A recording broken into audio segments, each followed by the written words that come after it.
Here is section 8.4. We're going to be factoring trinomials without using that bottoms-up method. So we're essentially doing it the old school way. So when we look at trinomials, we're looking at things like this: a squared plus bx plus c, and I'll give you an example of that in just a moment. So that whole ax squared plus bx plus c, we could potentially see an example of maybe 2x squared plus 11x plus 12. Essentially, this a refers to the 2, the b refers to that 11, and the c refers to that constant of the constant of 12. So this is the one method that you can use, or one of the methods that you can use if you choose to, and I wouldn't necessarily suggest it just simply because you'll find bottoms up to be pretty quick and easy, pretty painless, but this is one way you could do it. So in all reality, when we're looking at these equations, we need to pay attention to our first coefficient and the constant at the end of our equation. And if we look at the factors of those two things, we can sort of piece together what the middle term could look like. And we need that middle term in this case to be 11. So I'm going to put that up above everything on this right-hand column. So if you notice, I have 3 columns here. I have one column that says factors of 2. I have another column that says factors of 12. They refer to those two end terms. And then this last column refers to this middle coefficient of 11. As well, you can also see that I have all the factors of 2 listed out, and I have them listed out 6 different times because I have 6 different options for how my factors of 12 can be displayed. Our factors of 12 are 1, 2, 3, 4, 6, and 12, but we can either multiply the 12 by the initial factor of 1 in our first term, we can do this, or we can multiply our 1 by 1.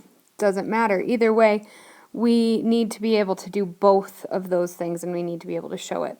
So this is how this table is set up. Now I'm going to pause this video and you're going to feel a little break in my speech, but I'm going to essentially fill out this this extra column in just a moment.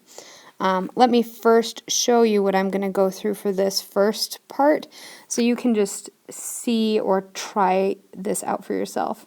I'm essentially going to take 1 from here, multiply it by 12 here, and then I'm going to take 2 and multiply it by 1, and I'm going to see what that adds up to being. Essentially, I'm multiplying my outer terms and then the inner terms. Think FOIL. If we had this situation going on, I'm multiplying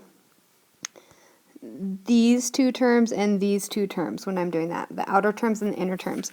And if I were to do that, I essentially get 12 times 1 is 12 plus 2 times 1 is 2. 12 plus 2 is 14. And is that my term of 11? No. So that is not what I need.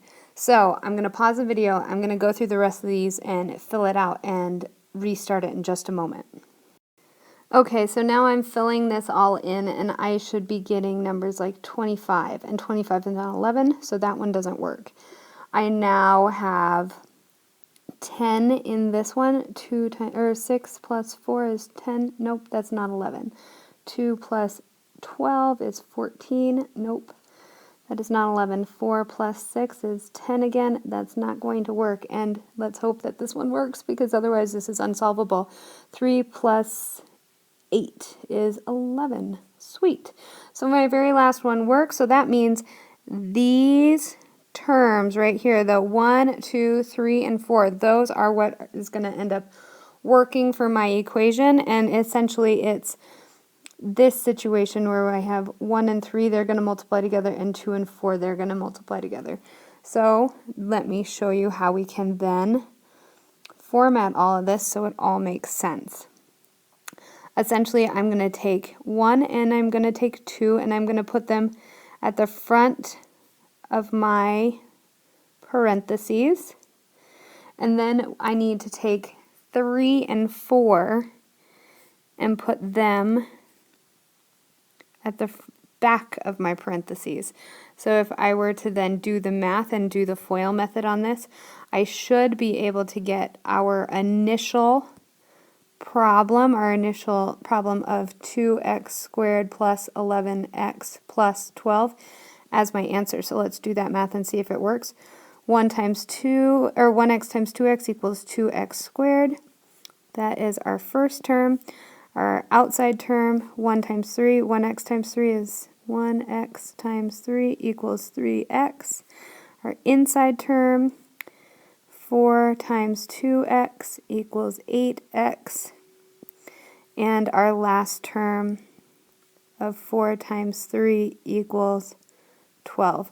So if I were to then add these two things together, we get 11x, so I get a final answer of 2x squared plus 11x plus 12.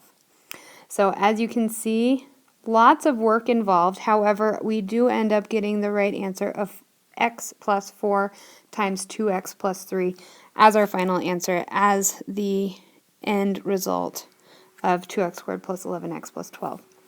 I hope this helps. You can go ahead and try this particular method of solving trinomials and factoring them. However, the next video, the bottoms up video, should hopefully give you one more tool that you can use to solve these complex problems. Have fun!